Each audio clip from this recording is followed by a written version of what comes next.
ഈശോയിൽ ഏറ്റവും സ്നേഹം നിറഞ്ഞ സഹോദരങ്ങളെ, 2025 സെപ്റ്റംബർ മാസം 12-ാം തീയതി വെള്ളിയാഴ്ച സിറോ മലബാർ സഭ മുഴുവനും ദിവ്യകാരുണ്യത്തിൻ്റെ മുമ്പിൽ തിരുമണിക്കൂർ ആചരിക്കാൻ പരിശുദ്ധ കുർബാന എന്ന് പറയുന്ന സ്നേഹത്തിൻ്റെ മഹാത്ഭുതത്തിനെതിരെ, കൂട്ടായ്മയുടെയും സ്വയം ദാനത്തിൻ്റെയും മഹാമാതൃകയ്ക്കെതിരായി ഈ കാലഘട്ടത്തിൽ വന്നുപോയ എല്ലാ കുറവുകൾക്കും പരിഹാരം ചെയ്യാൻ പ്രാർത്ഥനയുടെയും പരിഹാരത്തിൻ്റെയും ഒരു ദിവസമായി ആചരിക്കാൻ സിറോ മലബാർ സഭയുടെ പിതാവും തലവനുമായ major archbishop Mar Raphael Thattil പിതാവും മെത്രാൻ സിനഡും എല്ലാവരെയും ആഹ്വാനം ചെയ്തിട്ടുള്ള കാര്യമാണല്ലോ. ഈ വെള്ളിയാഴ്ച നമുക്ക് കുർബാനയുടെ മുമ്പിൽ വിശ്വാസത്തോടും സ്നേഹത്തോടും കൂടി ആയിരിക്കാം.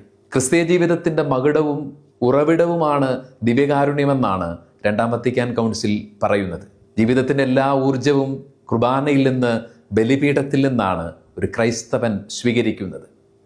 ഈ കാലഘട്ടത്തിൽ സഭയിലുണ്ടായിട്ടുള്ള എല്ലാ പ്രതിസന്ധികളും, ഭിന്നതകളും, കലഹങ്ങളുമെല്ലാം ദിവ്യകാരുണ്യത്തിൻ്റെ ചൈതന്യത്തിനെതിരായിരുന്നു എന്ന തിരിച്ചറിവോടെ നമ്മിൽ നിന്ന് സംഭവിച്ച കുറവുകൾക്ക്, പരസ്പരം ഏൽപ്പിച്ച ക്ഷതങ്ങൾക്ക് പരിഹാരം ചെയ്യാനുള്ള തീവ്രമായ ആഗ്രഹത്തോടും ആത്മാർത്ഥമായ അനുതാപത്തോടും കൂടി നമുക്ക് കുർബാനയുടെ മുൻപിലേക്ക് കടന്നു വരാം.